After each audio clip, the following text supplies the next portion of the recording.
Hello, this is Beatrice Gillette, the founder and the creator of the Women's Code. Today I'll talk about messes I made and things I started to learn.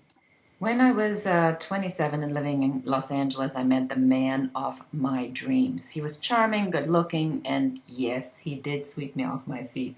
He was spiritual and understood the greater concepts of life. He told me he had a big job. He said he worked directly with the president of a big entertainment management company. I thought I had hit the jackpot, and I felt for him hard that he had only one problem. He lied.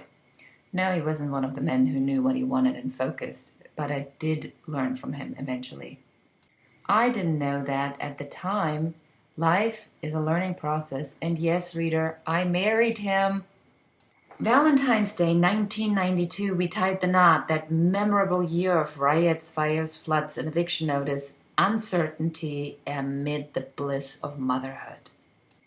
We moved 1 week before I was to give birth. Just as soon as we had found that new place, my beautiful daughter Gina arrived. America soon entered a long, tough recession, and problems were surfacing in my marriage too. I was laid off a couple months later.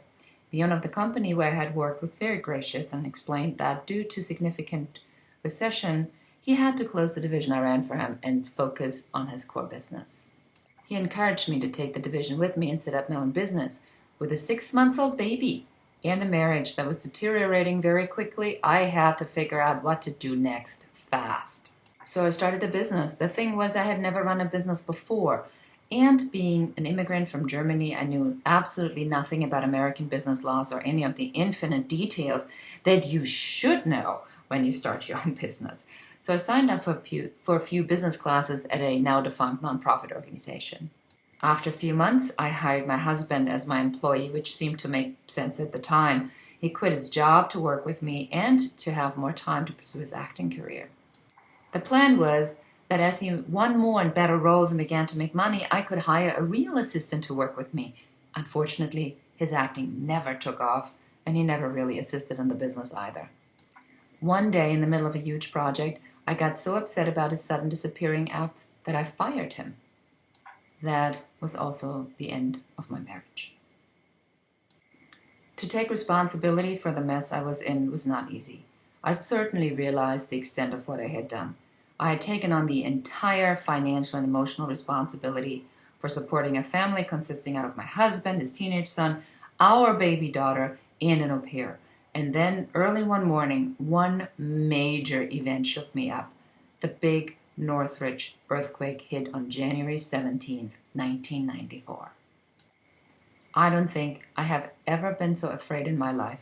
It felt as if that earthquake was meant for me and pressed a very violent question onto me. If this had been your last day, what would you have done differently? The answer to that question became clear to me incredibly quickly. I had to change the path I was on. By now, I had reached the point, mentally and physically, where having to take care of only my baby, the business, and myself sounded like a relief. Instead of the entire lot, I would only have to take care of 2 people. Once I made that decision, I swiftly proceeded to execute it. My excuses were many. I had never been exposed to men who did not do what they said they would. So how could I see the warning signs? Love really does make you blind. The price for my blissful ignorance was that he kept everything he brought to the relationship and took half of what I had. I walked out of my marriage with $300 in my bank account. All I wanted was full custody of my child. My business was in bad shape. I ran a production company for still shoots and represented photographers. A 3-year marriage cost me the next 10 in recovery. One choice can change everything. Sometimes it can change things forever. Or put this in the browser and to learn more about my story. Thank you for listening. Goodbye.